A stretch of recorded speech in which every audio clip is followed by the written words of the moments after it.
Let's say Biden wins this election. What would a Biden presidency mean for the U.S. China relationship?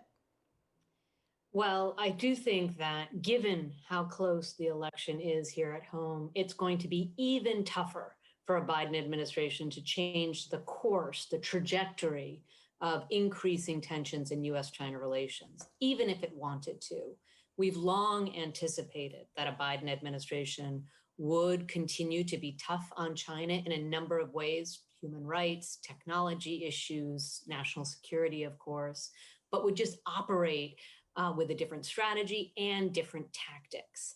And I do think, given the closeness of the race and the fact that the Democrats aren't going to take back the Senate, unlikely to take back the Senate, this means there is going to be continued pressure on a Biden administration to remain tough, as the Trump administration has been.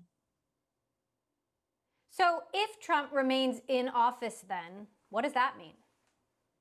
I think it would be a continuation of much of what we've seen over the last year. And that is really this drumbeat of unilateral actions against China that is meant to target Chinese behavior as well as slow China's development, its ability to use American technology, the American market, to assist the government to continue to grow.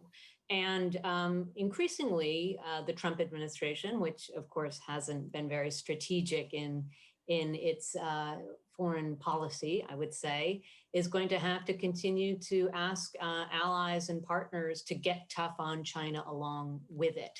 And that is a tougher thing for the Trump administration to do than prospective Biden administration. But we are seeing Secretary Pompeo and other top leaders within the administration reaching out to European, Australian, Canadian, Asian partners to get tough on China together, to follow the U.S. lead on restricting access to technology as well as financial and trade flows with China.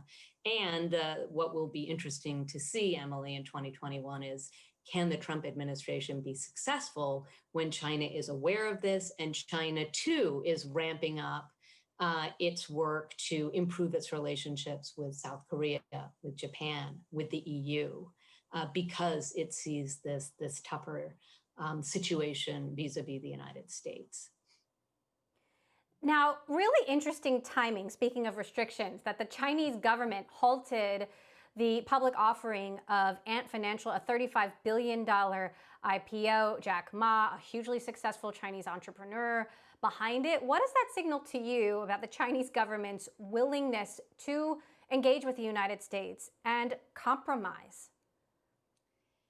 It doesn't bode well, frankly speaking. I think that, even prior to this Ant announcement and the suspension of the IPO this week, just 2 days before the IPO was to take place, it was suspended, likely in reaction to some tough words that Jack Ma publicly made about Chinese banks at a conference at the end of October.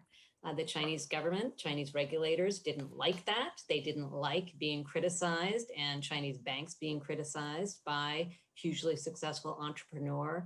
And so they reined him in. And so, your question is, what does that mean for U.S.-China relations? Unfortunately, the business community, those who are the most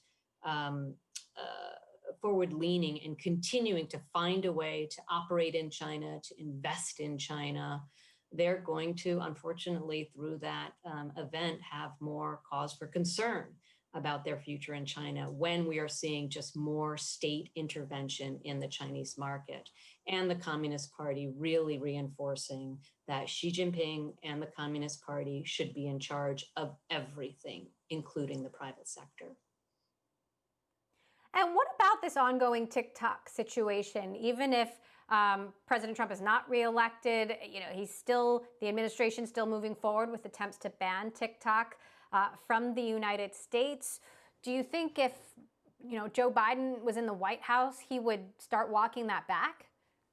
Yeah, that and the WeChat ban were both executive orders of the Trump administration. And again, it gets to the tactics of working to protect American interests. That was the goal of those executive orders in banning WeChat and TikTok, but probably not the most effective way to deal with this issue. And so I do foresee a Biden administration would, while absolutely concerned about national security ramifications of having Chinese companies controlling American user data, I think that a Biden administration would treat that issue very, very differently than what we've seen from President Trump.